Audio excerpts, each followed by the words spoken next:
बच्चों, कक्षा में आप सबका स्वागत है।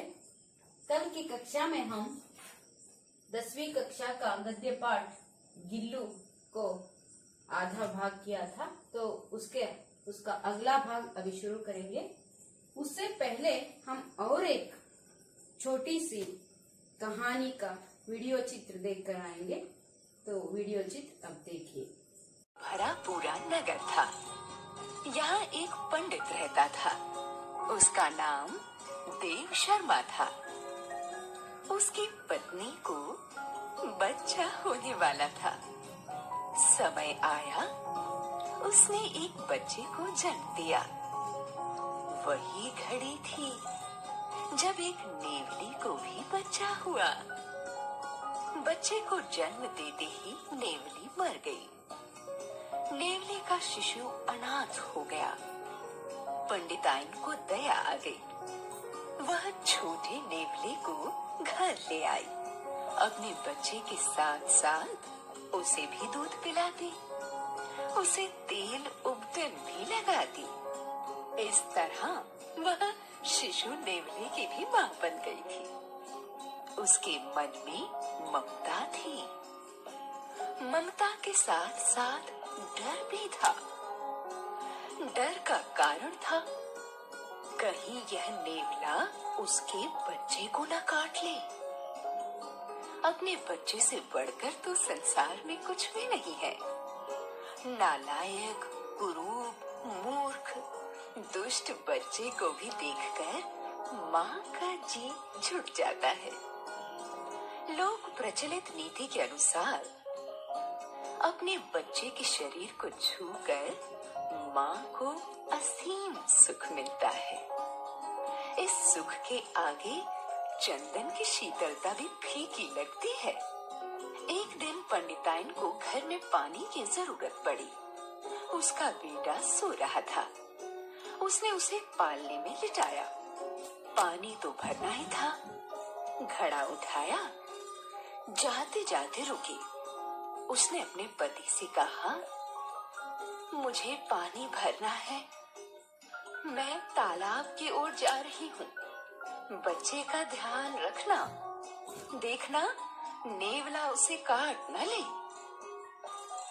पति ने उसकी बात नहीं सुनी। इधर पंडितान गई, उधर पंडित किसी काम से निकल पड़ा। उनके जाते ही घर सूना हो गया। घर के समीप ही एक बिल था। उसमें खतरनाक करैत सांप रहता था। अब वह करैत बाहर निकला। शिशु गहरी नींद में था। वह सांप को भला कैसे देखता? माता पिता घर में नहीं थे। शिशु की रक्षा का भार केवल छोटे नेवले पर आ पड़ा। नेवले के सामने सांप था। सांप उसका जन्म जन्म का बैरी। नेवले के लिए अपने भाई के जीवन मरण का सवाल था। नेवला जोश में आ गया। वह सब कुछ भूल गया। उसने साहस और ताकत को बटोरा। वह करैत पर टूट पड़ा। नेवले ने सांप के टुकड़े टुकड़े कर दिए। नेवले की विजय हुई। सांप के खून से उसका मुंह लाल हो गया। मानो उसकी जीत की कहानी उसके मुंह पर लिखी थी। नेवला बहुत खुश हुआ। उसमें धीरज न रहा। वो दौड़ता हुआ पंडिताइन के पास पहुंचा। उसने अपने भाई की जान बचाई थी। पंडिताइन के दूध की लाज रखी थी। नेवला अपनी बहादुरी और विजय की कथा सुनाना चाहता था। पंडिताइन ने नेवले का मुंह देखा। उस पर खून लगा था। वह घबरा गई। बावली ने सोचा, इसने मेरे बच्चे को काट खाया, उसी का खून लगा हुआ है। अब क्या था? उसने आप देखा ना ताव घड़ा उठाया, नेवले पर दे मारा। बेचारा नेवला वही खत्म हो गया। रोती कलपती पंडिताइन घर भागी। घर में पालने पर उसका बेटा सुख से सो रहा था। पास ही मरे सांप के टुकड़े पड़े थे। पंडिताइन अपनी गलती समझ गई। उसके शोक का ठिकाना न रहा। छाती पीट पीट कर रोने लगी। मैंने अपने नेवले बेटे को खुद ही मार डाला। उसने तो मेरे बेटे की जान बचाई थी और मैंने उसे ही मार डाला।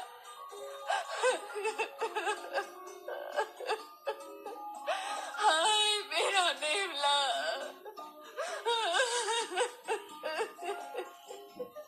हाय मेरा बच्चा, हाय मेरा बच्चा। बिना सोचे समझे काम करने वाले इस पंडिताइन की तरह पछताते हैं। वे अपने पैरों पर खुद ही कुल्हाड़ी मार लेते हैं। ಅದೇ ಸ್ಟೋರಿಯನ್ನ ಹಿಂದಿಯಲ್ಲಿ ಭಾಷಾಂತರಿಸಿದರೆ ನಿಮಗೆ ನೋಡಿದ ತಕ್ಷಣನೇ ಆ ಒಂದು ಕಥೆ ಅರ್ಥ ಆಗಿದೆ ಅಂತ ಅನ್ಸುತ್ತೆ। उसमें क्या है, एक नेवला है ना। वो नेवला वो एक औरत यानी वो दूध पिलाती है उसे, इसीलिए वो लाज रखता है और उसके बेटे की रक्षा भी करता है। लेकिन बिना सोचे समझे वो क्या करती है, उसके मुंह में जो रक्त खून लगा हुआ होता है उसे देखते ही उसे क्या करती है, मेरे बच्चे को ही काटा है ऐसा सोचकर उसे मार डालती है। यानी बिना सोचे समझे कार्य नहीं करना है। जो भी कार्य करें हम क्या करना है, उसको सोच समझ कर ही करना है। इस कथा को हम देखते हैं। वैसे ही देखो, वो नेवले का जो बच्चा था वो दूध पिलाती है, इसीलिए वो उसके बच्चे की रक्षा करता है। वैसे ही हम गिल्लू कथा में भी देखा था। महादेवी वर्मा ने क्या किया, उस बच्चे को यानी गिलहरी के बच्चे को, छोटे से जीव को क्या करती है, पालती है और उसको मरहम लगाकर उसे पालने के बाद वो बहुत अच्छा हो जाता है। इसीलिए हम आगे का जो उसका भाग हम देखते जाएंगे। कब तक हुई थी ये कथा देखिए। पहले वो बिस्कुट खाकर कुतरता वो लिखते बैठती है, तो उसके बाजू में लिफाफे में बैठकर ही घंटों तक वो बैठती है, तो भी उसके साथ बैठता है। बैठकर लिफाफे में बैठकर बिस्कुट और काजू कुतरता रहता था। तब तक हुआ था। उसका अगला भाग देखते जाएंगे। फिर गिल्लू के जीवन का प्रथम वसंत आया।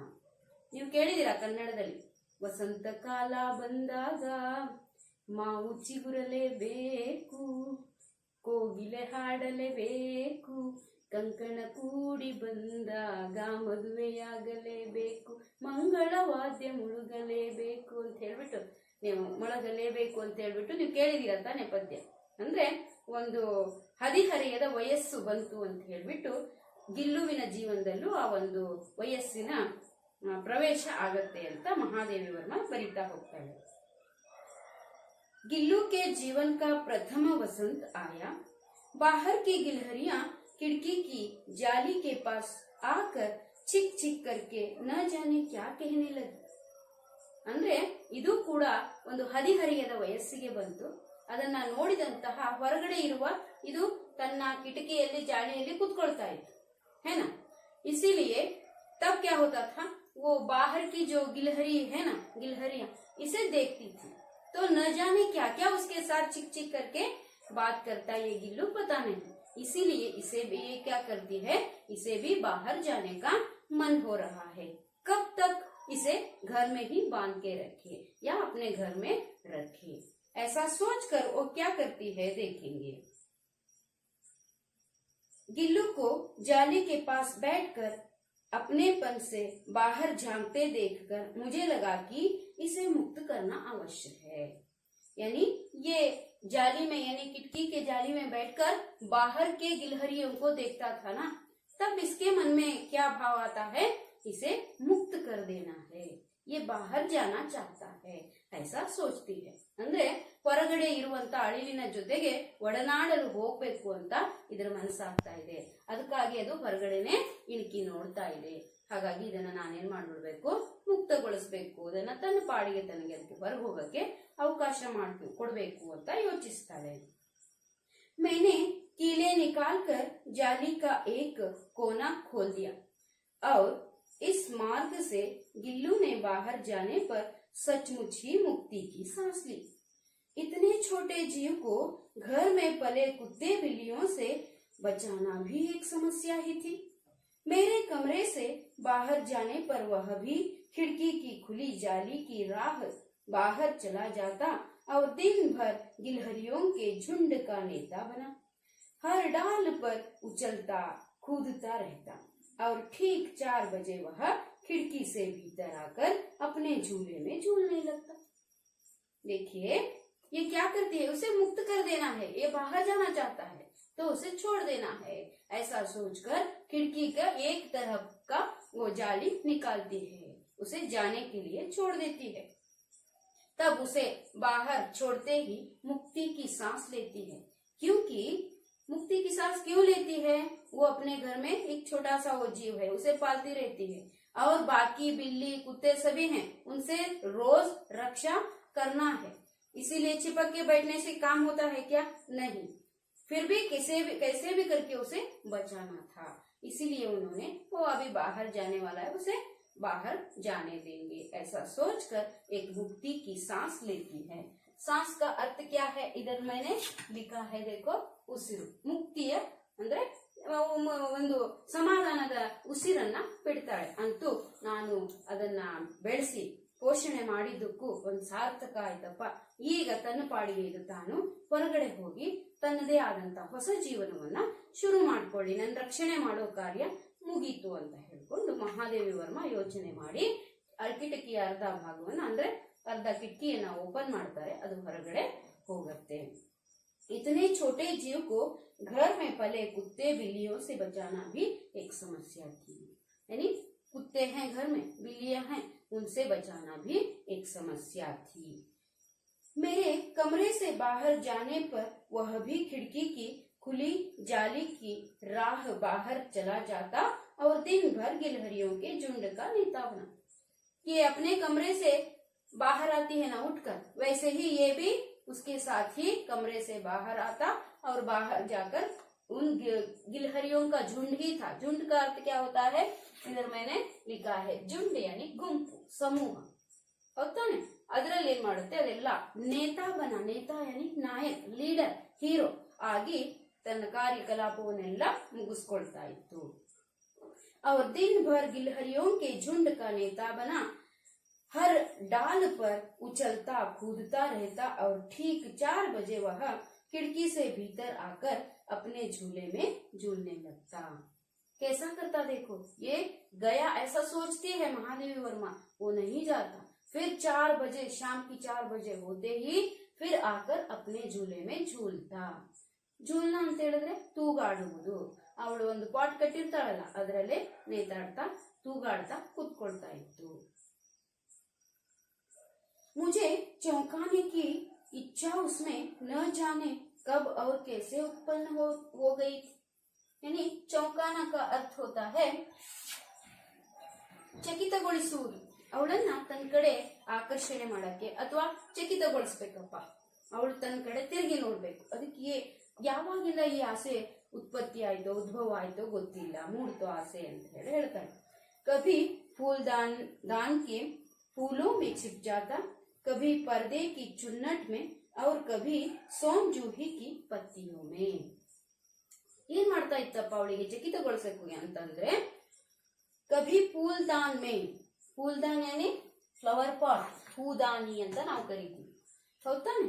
ಅದರಲ್ಲಿ ಚಿಪ್ ಜಾತಾ ಅವ್ರ ಕಭಿ ಪರ್ದೆ ಕಿ ಚುನ್ನಟ್ ಮೇ, ನಾವು ಪರ್ದೆ ಬಿಟ್ಟಿರ್ತೀವಲ್ಲ ಬಾಗಿಲಿಗೆ ಕಿಟಕಿಗೆ ಎಲ್ಲ, ಅದರ ಚುನ್ನಟ್ ಯಾನಿ ನೆರಿಗೆಗಳಲ್ಲಿ ಕೂಡ ಅದೇನ್ ಮಾಡ್ತಾ ಇತ್ತು, ಸೇರ್ಕೊಳ್ತಾ ಇತ್ತು. ಕಭಿ ಪರ್ದೆ ಕಿ ಚುನ್ನಟ್ ಮೇ ಅವ್ರ ಕಭಿ ಸೋಂಜೂಹಿ ಕಿ ಪತ್ತಿಯೋ ಮೇ. ಮತ್ತೆ ಸೋಂಜೂಹಿ ಅನಿ ಇಲ್ಲಿ ಸಂಪಿಗೆ ಮರ ಅಂತ ನಾವು ತಗೋಬೇಕು. ಆ ಸೋಂಜೂಹಿ ಹೂವಿನ ಪತ್ತೆ ಅನಿ ಎಲೆಗಳಲ್ಲಿ ಕೂಡ ಕದ್ದು ಕೂತ್ಕೊಂಡು ಒಂದೇ ಸಾರಿ ಹೊರಗಡೆ ಬರೋದು ಎಲ್ಲ ಒಂಥರ ಏನೋ ಅವಳನ್ನ ಚಕಿತಗೊಳಿಸ್ಬೇಕು ಅಂತ ಈ ತರ ಕಲಾಪಗಳನ್ನ ಅದು ಮಾಡ್ತಾ ಇರತ್ತೆ.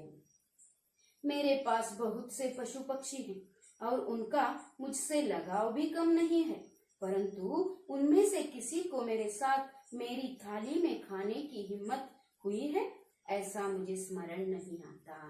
कैसे, कितनी अच्छी बात है, देखो वो क्या कैसा बोलती है, कितना प्यार से वो उसे पाला था, उसका विचार हम देखते जाएंगे। मेरे पास बहुत से पशु पक्षी हैं, मेरे साथ उसके साथ साथ और भी पशु पक्षी हैं, गाय है, कुत्ता है, बिल्ली है, सभी हैं, लेकिन ये गिलहरी के जैसा यानी गिल्लू के जैसा कोई भी उतना प्रिय नहीं था।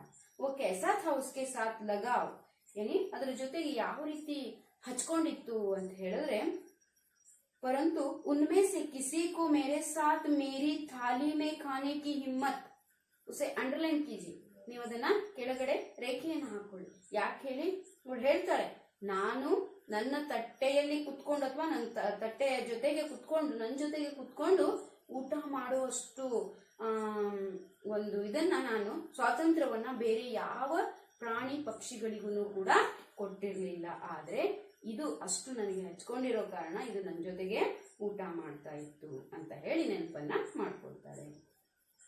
ಗಿಲ್ಲು ಇನ್ಮೆ ಅಪವಾದ ಥಾ, ಲೇಕಿನ್ ಗಿಲ್ಲು ಹಾಗಿರ್ಲಿಲ್ಲ, ಅಂದ್ರೆ ಜೊತೆಗೆ ಇರ್ತಾ ಇತ್ತು, ಬೇರೆ ಪಶು ಪಕ್ಷಿ ತರ ಆಗಿರ್ಲಿಲ್ಲ.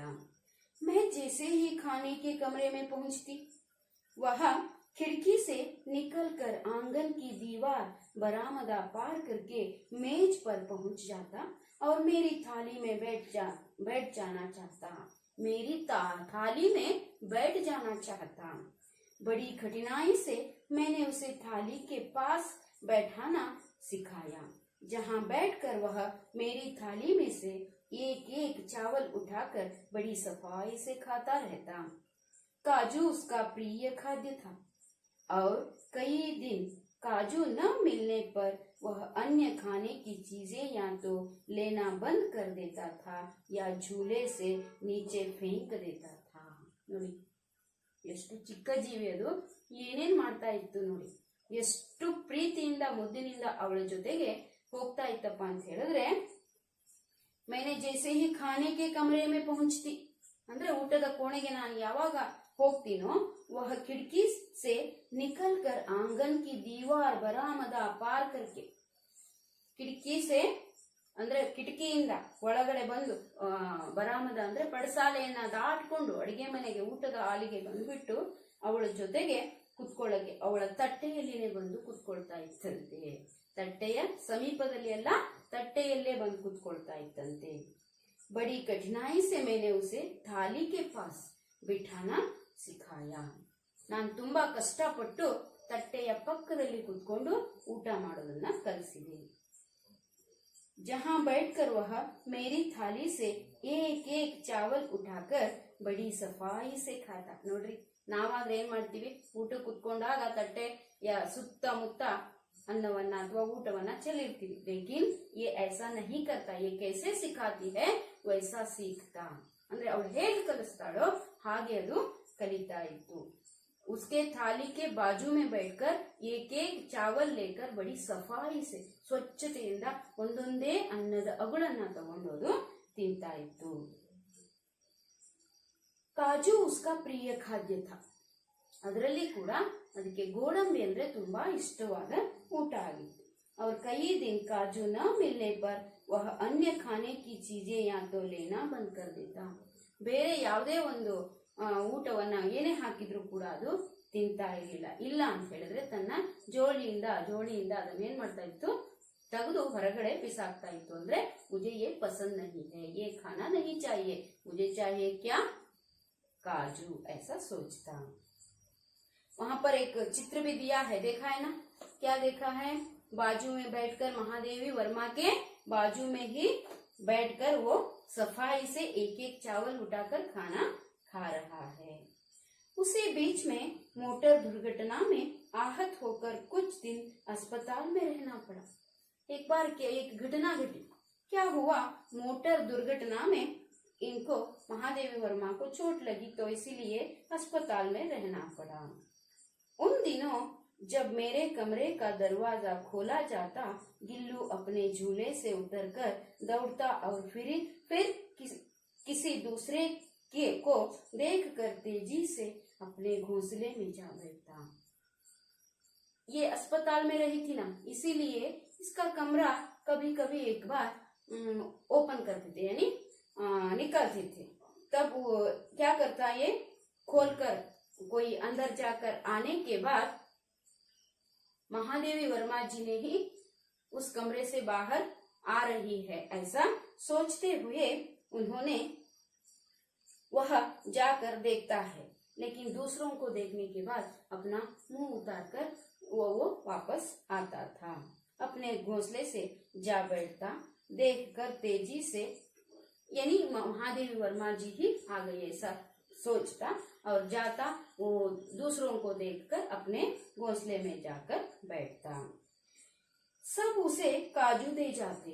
जो उनके घर में जो सदस्य थे उसे प्रिय खाद्य कौन सा है, काजू है, इसीलिए खाने के लिए काजू दे जाते।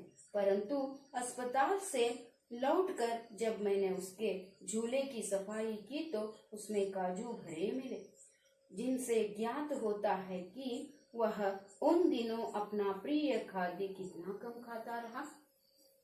ಅಂದ್ರೆ ಅವಳು ಆಸ್ಪತ್ರೆಯಲ್ಲಿ ಆಕ್ಸಿಡೆಂಟ್ ಆಗಿ ಆಸ್ಪತ್ರೆಗೆ ಅಡ್ಮಿಟ್ ಆಗ್ತಾಳೆ. ಆ ಸಂದರ್ಭದಲ್ಲಿ ಅದೇನ್ ಮಾಡುತ್ತೆ, ಇವಳ ರೂಮಿನ ಅಂದ್ರೆ ಮಹಾದೇವಿಯವರ ಕೋಣೆಯ ಬಾಗಿಲನ್ನ ತೆರೆದ ತಕ್ಷಣನೇ ಮಹಾದೇವಿ ವರ್ಮಾ ಅವರೇ ಬಂದ್ರು ಅಂತ ಹೇಳ್ಬಿಟ್ಟು ಓಡ್ಕೊಂಡು ಹೋಗಿ ನೋಡ್ತಾ ಇತ್ತಂತೆ, ತನ್ನ ಜೋಳಿಯಿಂದ ಇಳಿದು ಹೋಗಿ ನೋಡ್ತಿತ್ತಂತೆ. ಅವರಲ್ಲ ಅನ್ನೋದು ಗೊತ್ತಾದ ತಕ್ಷಣನೇ ಮತ್ತೆ ಬಂದೋದ್ರಲ್ಲೇ ಕೂತ್ಕೊಳ್ತಾ ಇತ್ತಂತೆ.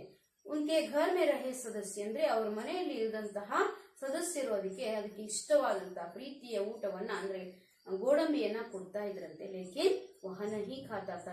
ये अस्पताल से आकर उसके झोली को सफाई करने के लिए देखती है तो उसमें काजू पूरा भरे हुए थे। इससे क्या ज्ञात होता है, ज्ञात होना यानी पता चलना, ಏನ್ ಅರ್ಥ ಆಗುತ್ತೆ, ಏನು ನಾವು ತಿಳ್ಕೊಳ್ತೀವಪ್ಪ ಅಂತ ಹೇಳಿದ್ರೆ ಅದಕ್ಕೆ ಇಷ್ಟವಾದಂತಹ उसे प्रिय हुआ खाना डालने पर भी वो महादेवी के गैर हाजिरी में वो कम खाता था या कुछ भी नहीं खाता था। ಅಂದ್ರೆ ಅವಳು ಇಲ್ಲ ಅನ್ನೋ ನೋವಿಗೆ ಅದರ ಕಾರಣಕ್ಕೆ ಅದೇನ್ ಮಾಡುತ್ತೆ, ತನಗೆ ಇಷ್ಟವಾದ ಆಹಾರವನ್ನ ಕೊಟ್ಟರೂ ಸಹ ಅದು ಹಾಗೆ ಬಿಟ್ಟಿತ್ತು, ಅಂದ್ರೆ ಸ್ವಲ್ಪ ತಿಂದಿತ್ತು ಅಷ್ಟೇ, ಬಿಟ್ರೆ ಅದನ್ನ ಹಾಗೆ ತಿನ್ನದೆ ಉಳಿಸಿತ್ತು ಅಂತ ಹೇಳಿದ್ರೆ ಅರ್ಥ ಏನಪ್ಪಾ ಅಂದ್ರೆ ಅವಳನ್ನ ಅಷ್ಟು ಹಚ್ಕೊಂಡಿತ್ತು. ತಿನ್ನೋದೇ ಅದರ ಉದ್ದೇಶ ಆಗಿರ್ಲಿಲ್ಲ, ಜೊತೆಗೆ ಅವಳು ಇರ್ಬೇಕು, ಇದ್ದು ಅವಳು ಹಾಕಿದ್ರೆ ಪ್ರೀತಿಯಿಂದ ಅದು ತಿಂತಾ ಇತ್ತು, ಅಷ್ಟು ಅವಳನ್ನ ಹಚ್ಕೊಂಡಿರತ್ತೆ. ನೋಡಿ ಎಷ್ಟು ಆಶ್ಚರ್ಯ ಅನ್ಸುತ್ತಲ್ವಾ ಮಕ್ಕಳೇ. तो ठीक है, अगला हम भाग देखते जाएंगे।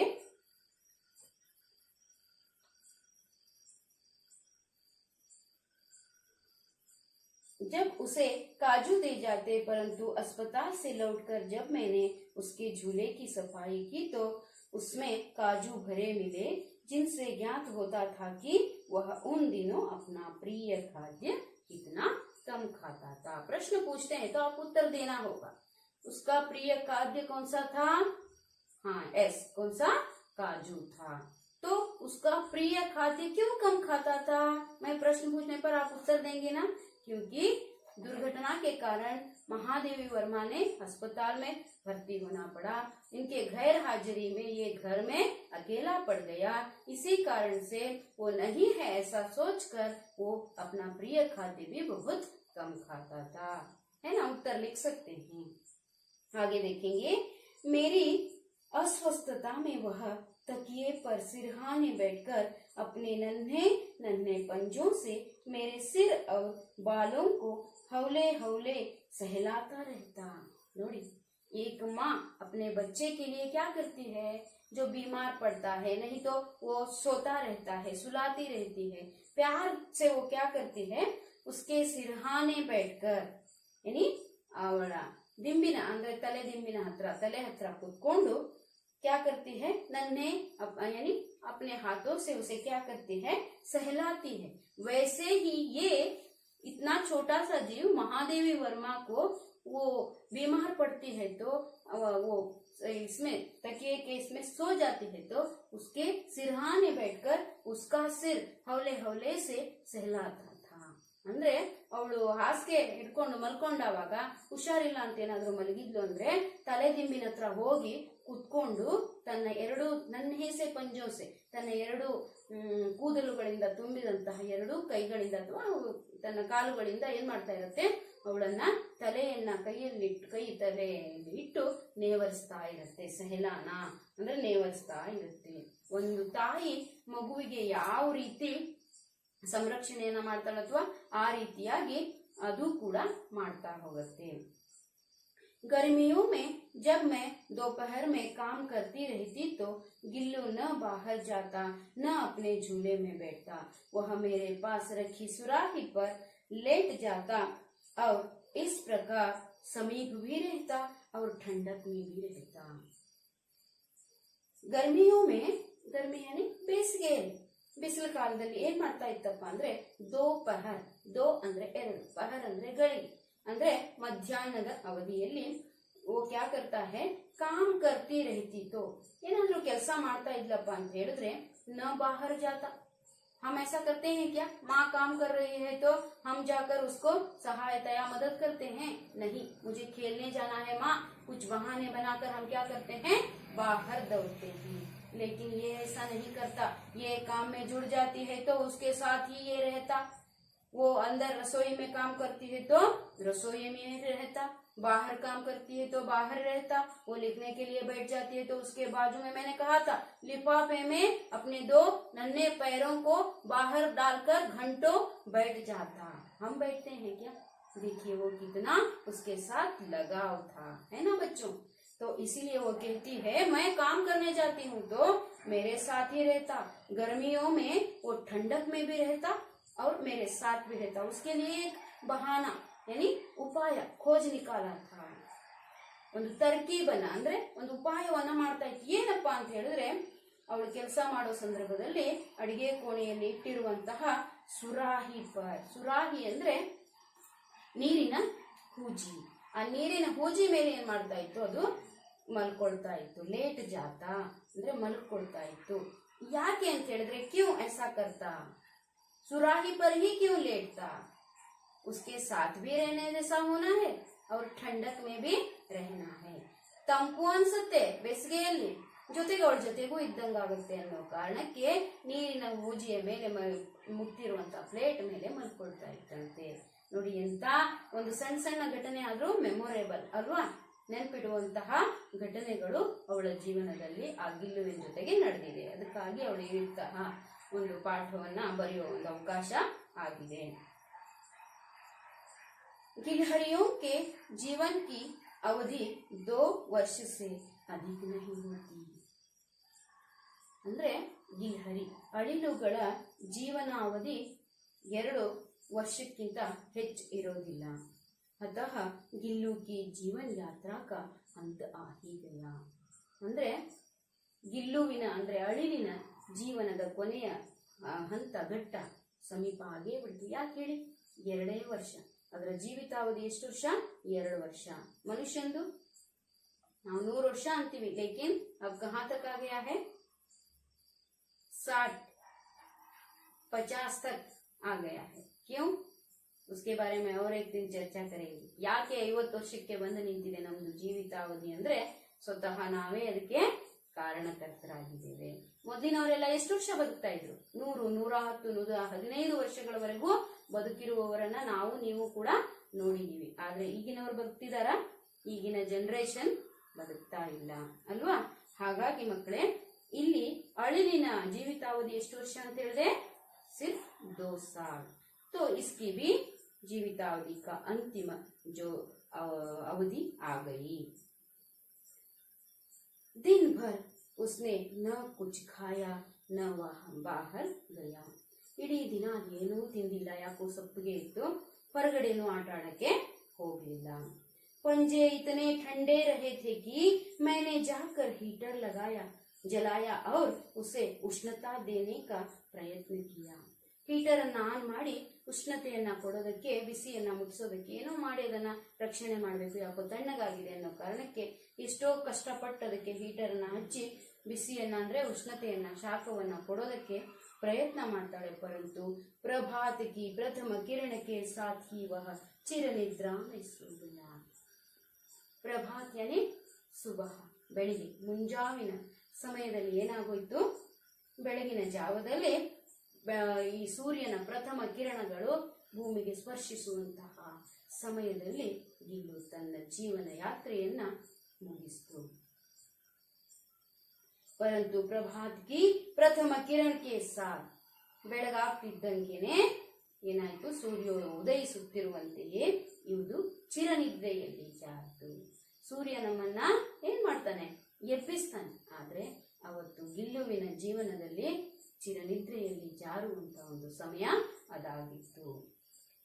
ಉಸ್ಕಾ झूला उतार कर रख दिया गया और खिड़की की जाली बंद कर दी गई, परंतु गिलहरियों की नई पीढ़ी जाली के उस पार चिक चिक करती ही रहती है और सोनजूही खिलती ही रहती है. देखो झूला उतार कर रख दिया गया, ಅದಿನ್ನೇನ್ ತೀರ್ಕೊಳ್ತು ಅಲ್ವಾ. ಹಾಗಾಗಿ ಏನ್ ಮಾಡಿದ್ರು, ಅದಕ್ಕೆ ಕಿಟಕಿಯಲ್ಲಿ ಕಟ್ಟಿರುವಂತಹ ಜೋಳಿಯನ್ನ ಬಿಚ್ಚಿ ಇಡ್ತಾರೆ. ಮತ್ತೆ ಆ ಕಿಟಕಿಯನ್ನು ಕೂಡ ಹೊರಗಡೆ ಹೋಗ್ತಿತ್ತಲ್ಲ, ಆ ಕಿಟಕಿಯನ್ನು ಕೂಡ ಜಾಳಿಯಿಂದ ಮುಚ್ಚಿದ್ರು, ಬಂದ್ ಮಾಡಿದ್ರು.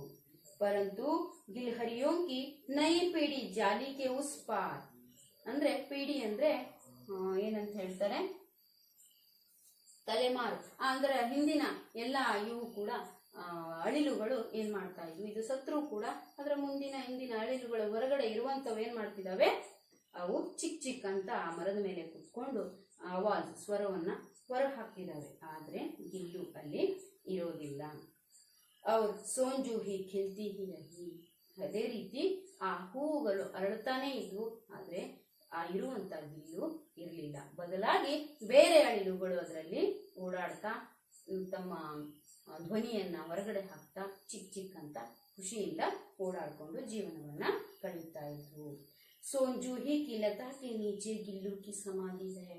ನೋಡಿ, ಅವಳು ಅದನ್ನ ಎಲ್ಲಿ ಸಮಾಧಿ ಮಾಡ್ತಾಳಪ್ಪ ಅಂತ ಹೇಳಿದ್ರೆ, ಆ ಸಂಪಿಗೆ ಮರದ ಕೆಳಗಡೆನೆ ಅದಕ್ಕೆ ಮಣ್ಣು ಮಾಡ್ತಾಳೆ.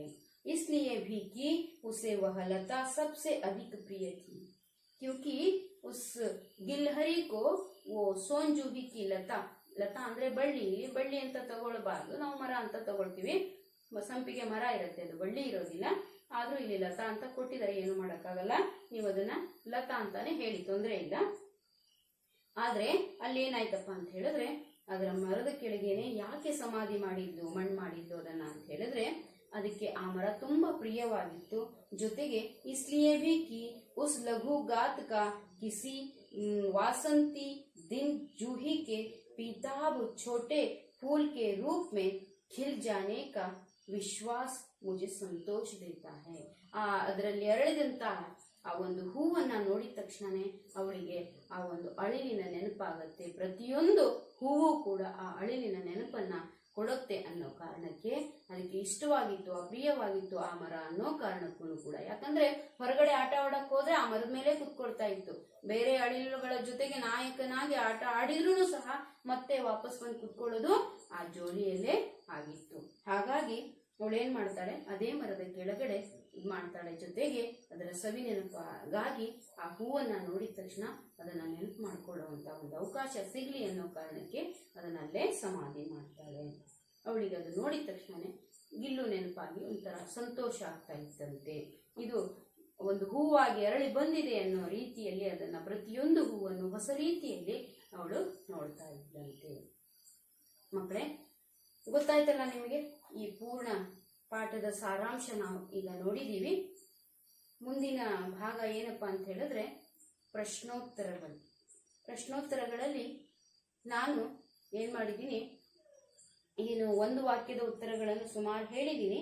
ಆ ಕೆಳಗಡೆ ಒಂದ್ 2-3 ಪ್ರಶ್ನೆಗಳು ಮಾತ್ರ ಬಾಕಿ ಉಳಿದಿತ್ತು. ಯಾಕಂದ್ರೆ ಎರಡನೇ ಭಾಗದಲ್ಲಿ ನಾವು ನೋಡೋಣ ಅಂತ ಹಾಗೆ ಬಿಟ್ಟಿದ್ದೆ.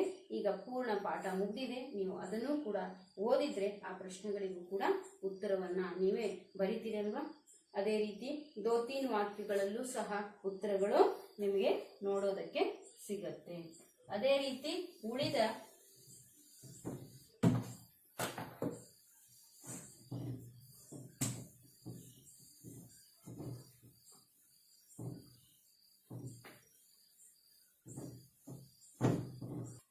बच्चों, कुछ प्रश्नों का उत्तर मैं पहली कक्षा में बताया था, वैसे ही एक वाक्य के उत्तर, 2-3 वाक्य के उत्तर और उसके साथ ही 5-6 वाक्यों में उत्तर लिखिए भी प्रश्न है। गिल्लू के कार्यकलाप के बारे में लिखिए, यानी गिल्लू अಳಿಲಿನ ಕ್ರಿಯಾಕಲಾಪವನ್ನ ಬರೀರಿ ಅಂತ. ಅದೇನೇನ್ ಮಾಡ್ತಾ ಇತ್ತು ನಿಮ್ಗೆ ಹೇಳಿದೀನಿ ನಾನು. ಒಂದೊಂದನ್ನೇ ಪಾಯಿಂಟ್ ಮಾಡಿ ನೀವೇ ಬರೆಯೋ ಪ್ರಯತ್ನವನ್ನ ಮಾಡಬೇಕು. वैसे ही कुछ अन्य प्रश्न है. लेखिका ने गिलहरी को क्या क्या सिखाया, ಏನೇನ್ ಕಲಿಸಿದ್ಲು ಗಿಲಹರಿಗೆ ಅಳಿಲಿಗೆ ಅಂತ ಹೇಳ್ಬಿಟ್ಟು ನಿಮಗೆ ಪ್ರಶ್ನೆ ಇದೆ. ಗಿಲ್ಲು ಕೆ ಅಂತಿಮ ದಿನೋ ಕಾ ವರ್ಣನ್ ಕೀಜಿಯೇ, ಕೊನೆಯ ಕ್ಷಣದ ವರ್ಣನೆಯನ್ನ ಮಾಡಿ ಅಂತ.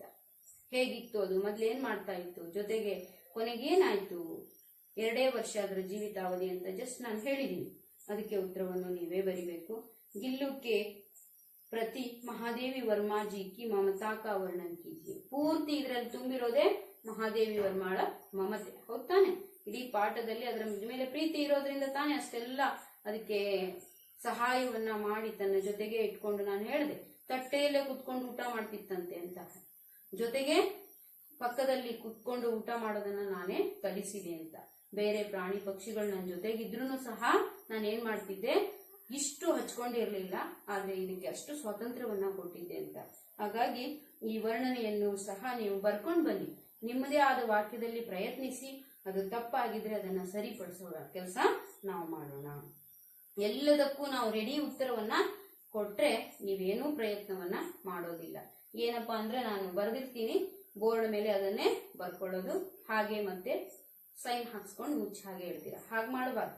ನೀವು ಅದರಲ್ಲಿ ಮುಳುಗ್ಬೇಕು, ಒಳಗೆ ಹೋಗ್ಬೇಕು, ಆಳದಲ್ಲಿ ನೀವು ಅದನ್ನ ಅಭ್ಯಾಸ ಮಾಡಿದಾಗ ಮಾತ್ರ ನಿಮ್ಗೆ ಅದು ನೀವೇ ಹುಡುಕಿ ಉತ್ತರ ಬರೆಯೋ ಪ್ರಯತ್ನ ಮಾಡಿದ್ರೆ ಅದು ಕೊನೆಯವರೆಗೂ ನೆನಪಲ್ಲಿ ಉಳಿಯುತ್ತೆ ಆ ಕಥೆ. ಹಾಗಾಗಿ ಆ ಒಂದು ಕೆಲಸವನ್ನ ಮಾಡಬೇಕು. ಅದೇ ರೀತಿ 4ನೇ ಮೇನನ್ನ ನಾವು ನೋಡ್ತಾ ಹೋಗೋಣ. ರಿಕ್ತ ಸ್ಥಾನ್ ಬರಿ ಅಂದ್ರೆ ಬಿಟ್ಟ ಸ್ಥಳವನ್ನ ತುಂಬೋದು. एक प्रश्न मैं पहले कह देती हूँ, क्या है यह डैश भी विचित्र पक्षी है ಅಂತ ಅಲ್ಲಿ ವಾಕ್ಯ ಇದೆ. उसमें क्या है, यह काकभुशुंडी भी एक विचित्र पक्षी है, कह देती है ना महादेवी वर्मा. ऐसे ही अन्य कुछ प्रश्न है, उसका उत्तर आपको लिखना होगा.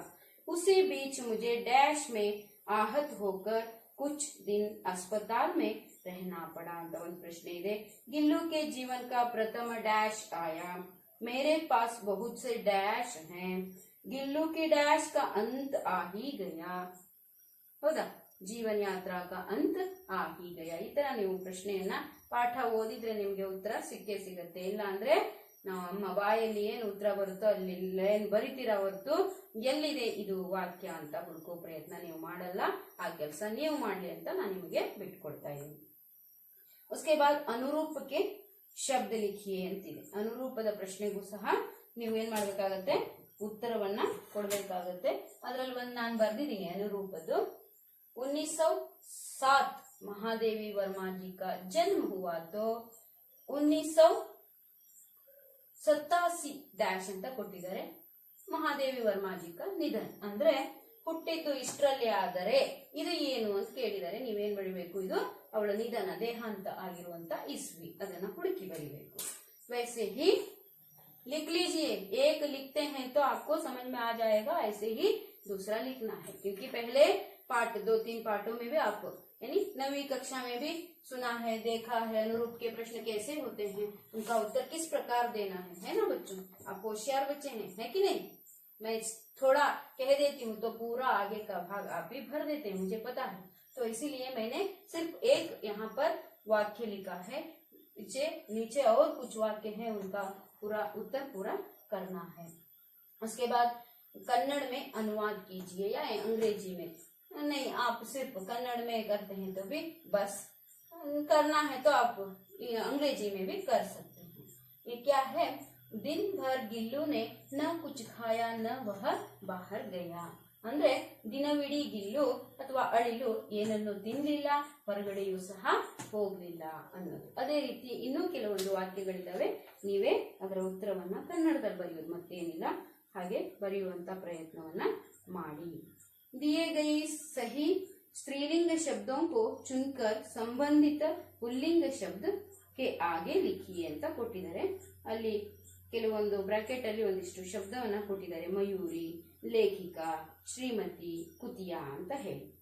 ಈ ಕಡೆ ಪುಲ್ಲಿಂಗ ಇದೆ, ಈ ಕಡೆ ಸ್ತ್ರೀಲಿಂಗ ಇದೆ. ನೀವೇನ್ ಮಾಡ್ಬೇಕು, ಲೇಖಕ್ ಇದೆ, ಅದರ ಮುಂದೆ ಸ್ತ್ರೀಲಿಂಗ ಶಬ್ದ ಏನ್ ಬರಿಬೇಕು, ಲೇಖಿಕಾ, ಎಸ್ ಲೇಖಿಕಾ ಅಂತ ಬರಿಬೇಕಾಗುತ್ತೆ. नेक्स्ट ಏನಿದೆ, उसके नीचे श्रीमान है. श्रीमान का स्त्रीलिंग रूप क्या है, श्रीमती. लिखिए. मयूर, मयूरी है ना उधर. कुत्ता, कुतिया. कहाँ कहाँ पर उसको भरना है, ठीक से भरिए.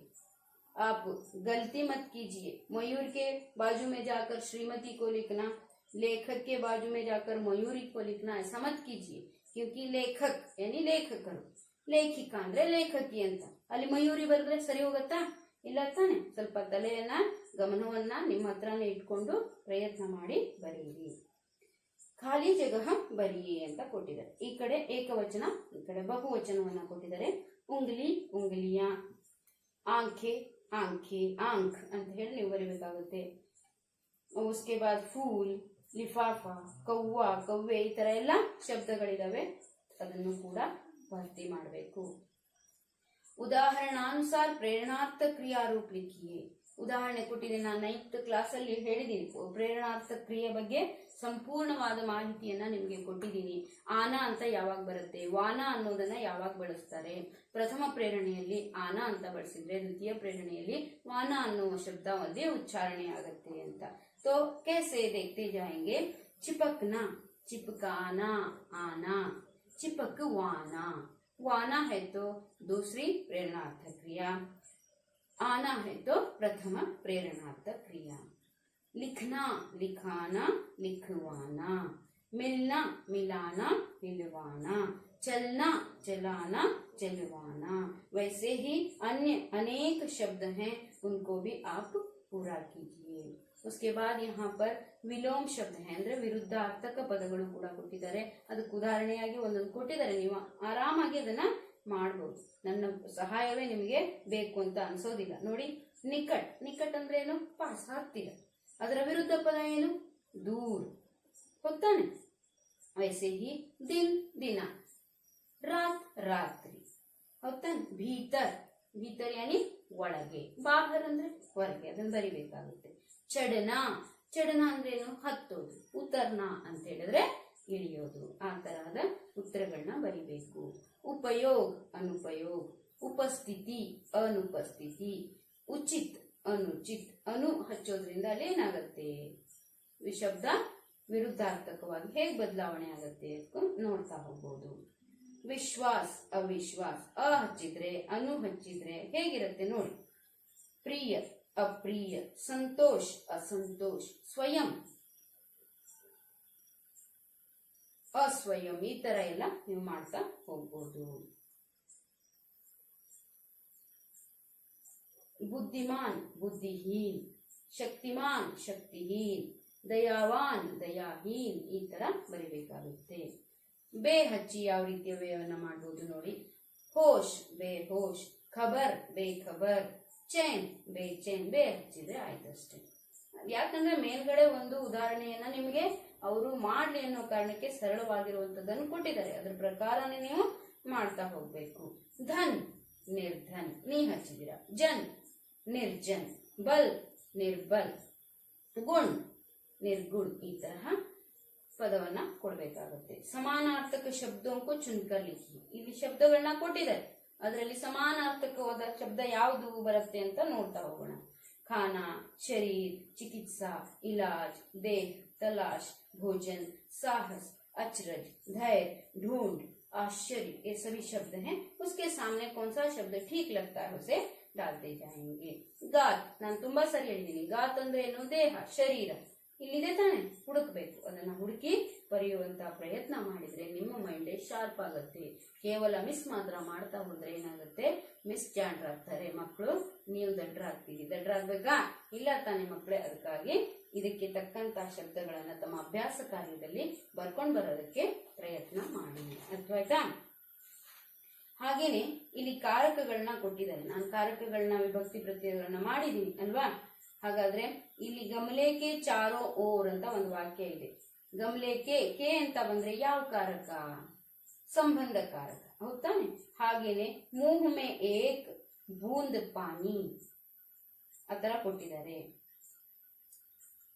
ಅದನ್ನ ನೀವು ಕೋ, ಮೇ, ಕಾ, ಕಿ, ಸೆ, ಪರ್ ಇದನ್ನ ನೀವು ನೋಡ್ಕೊಂತ ಹೋದ್ರೆ ಅದು ಕೂಡ ಮಾಡಬಹುದು. ಅದೇ ರೀತಿ ಸಂಧಿಯ ಬಗ್ಗೆ ಕೊಟ್ಟಿದ್ದಾರೆ ಕೆಳಗಡೆ, ಅದನ್ನ ಬೇರೆ ತರಗತಿಯಲ್ಲಿ ನಾವು ನೋಡ್ತಾ ಹೋಗೋಣ. ಇಲ್ಲಿಗೆ ಈ ಅಭ್ಯಾಸ ಕಾರ್ಯದಲ್ಲಿ ಇರುವಂತ ಇಲ್ಲಿವರೆಗಿನ ಪ್ರಶ್ನೆಗಳು ತಮಗೆಲ್ಲ ಅರ್ಥ ಆಗಿದೆ. ಇದ್ರ ಉತ್ತರವನ್ನ ತಾವು ಬರೀತೀರಿ ಅನ್ನೋ ನಂಬಿಕೆ ನಾನು ಇಟ್ಕೊಳ್ತೀನಿ. ಮಾಡ್ತಾ ನಾನು ಇಷ್ಟು ಮುಗಿಸ್ತಾ ನನ್ನ ಕ್ಲಾಸನ್ನ ಮುಕ್ತಾಯ ಮಾಡ್ತೀನಿ. ಧನ್ಯವಾದ.